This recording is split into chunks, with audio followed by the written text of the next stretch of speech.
করতে হবে, বিচার আমরা চাই। আর আমি আবার বললাম যে আমাদের আইন রক্ষাকারী সংস্থাকে সব রকম সহযোগিতা করবেন।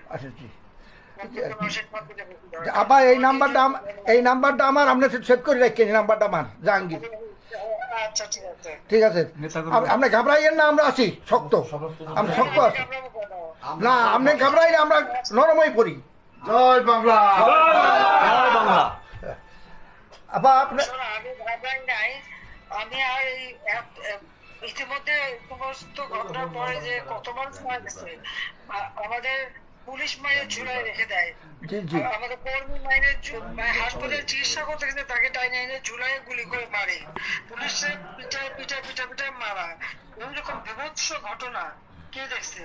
আর যতগুলি আমি দেখলাম মনে হলো পুলিশ গুলি করলে তো ছলা গুলি হতো, সেটা তো দেখা যাচ্ছে সব বুলেট এবং খুব কাছে থেকে পাওয়া। তাহলে আবার বোরকা পরে ছেলেরা বোরকা পরে বেরিয়েছে, নেমেও মানে এই সমস্ত জঘন্য কাজ এখানে হচ্ছে। তো যাই হোক, দেশটাকে নিয়ে যে একটা খেলার মানে বস্তু পেয়ে গেছে, এই দেশটা মানুষ রক্ত দিয়ে স্বাধীন করছে, তাদের মনে রাখা উচিত। আর এত উন্নতি করছে নষ্ট নয়, সেটাও তাদের বিবেচনা করা উচিত ছিল যে তারা তো নিজেই ব্যবহার করবে। আমি তো ব্যবহার করবো না, বা আমাকে ব্যবহার করবো বলে তৈরি করিনি, তৈরি করেছি আমি সাধারণ মানুষের জন্য, মানুষের সেবা দেওয়ার জন্য, মানুষের জীবনটা উন্নতি করার জন্য, তাই না? কাজে আপনারা যেভাবে আছেন বাবা মনে হয় সবাই থাকেন, আর আপনারা পূর্ণাঙ্গটা যথাযথ মর্যাদার সাথে পালন করেন।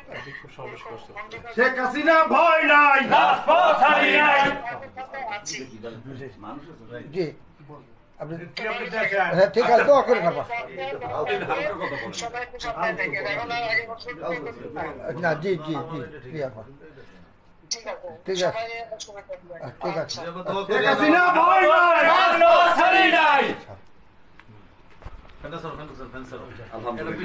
প্রিয় বরগুনাবাসী, সারা বাংলাদেশের যারা লাইভটি দেখেছেন, মাত্র আমাদের মাননীয় নেত্রীর সাথে কথা বলেছেন বরগুনা জেলা আওয়ামী লীগের সংগ্রামী বিপ্লবী সাধারণ সম্পাদক জনাব আলহাজ মোহাম্মদ জাহাঙ্গীর কবির কাকা, জনাব আলহাজ মোহাম্মদ জাহাঙ্গীর।